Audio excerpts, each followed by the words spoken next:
Hey everyone, I've been making a lot of bread while we've been holed up here in our house, and some people have been asking me for the recipe, and it's a little tricky to just send a recipe because for me it's more of a lifestyle than a recipe. So what I thought I would do is create a couple of videos to share. If you're at home and you want to try making some bread, you can watch these videos and find out.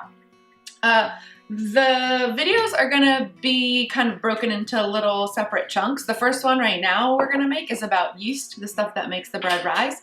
I personally use a natural leavening agent, or some people call it sourdough starter, which I've been taking care of as a third child for about 8 years on my counter.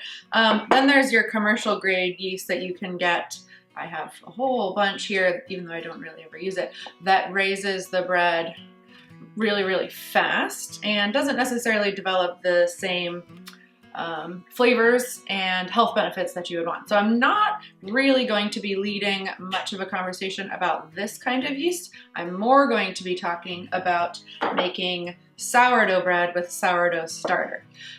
If you don't have sourdough starter, there's a couple things you can do. One is make your own, and I'm going to show you how to do that in a minute. And the second is send me a message, and I am dehydrating some of my own sourdough starter, and I can send some to you or deliver it to you, and you can rehydrate it and get things going in your own house if you'd like. But if you're interested in the little biology experiment of growing your own yeast, I'm going to show you how you get started on that.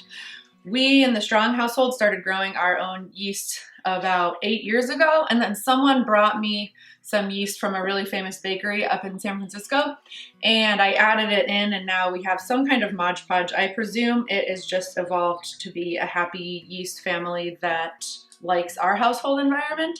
So I'm not really sure what's going on in there biologically right now, but whenever you take a starter to your house, it's going to evolve and become your family, your household's starter, and you'll have your own beautiful family bread flavors. So if you want to start your own starter on your counter, it takes a while, maybe like 3 to 8 days, depending on the temperature of your house. But here's how we started. Now I do everything with grams because that's what the bakers do. And so we do things by weight instead of volume. So I'm also going to be showing everything by weight. If you don't have a kitchen scale, you could do things by volume, and I can post my almost conversions on that, but I do everything by weight, so that's how I'm going to be doing it. So what you want to do is get a nice clean bowl. This is Polish pottery because I'm Polish, and you set it on your scale, and you're just going to do an equal ratio of flour and water. I'm going to do a separate episode on flour because I've really geeked out on different kinds of flour throughout the years. But for now, this is bread flour. I get it at Costco. I got it before there were millions of lines at Costco, and this is what I buy the 25-pound bag. So,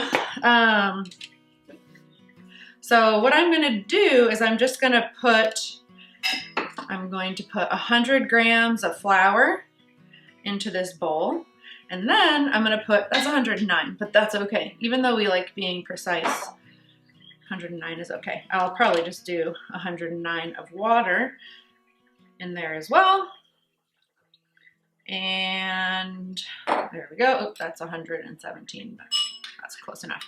And you mix it together.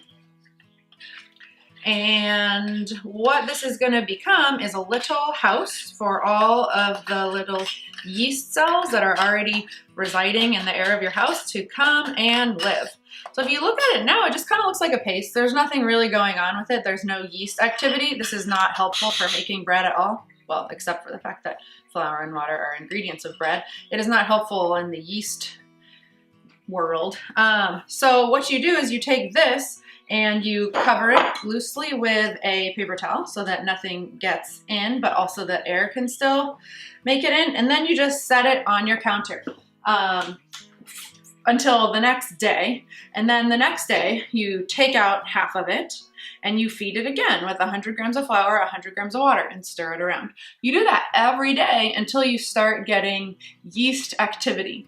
You'll know you have yeast activity, I'll put that over there, when you start seeing bubbles forming. That's a sign, we call those like yeast farts. That's a sign that the yeast is gathering in there and they're eating their flour, I guess it is, and they are farting out carbon dioxide and it's making bubbles. And the bubbles make everyone happy because that's what rises your bread. So,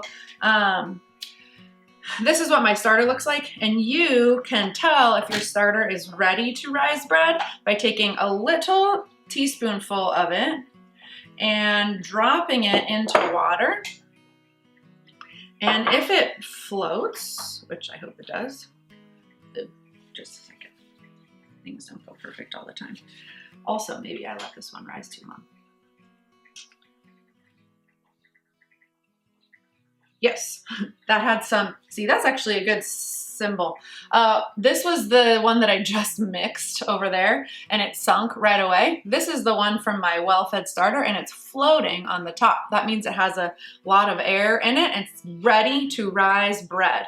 So that's how you know your sourdough starter is ready. It also smells a little bit yeasty and a little bit sour, and it has tons of bubbles.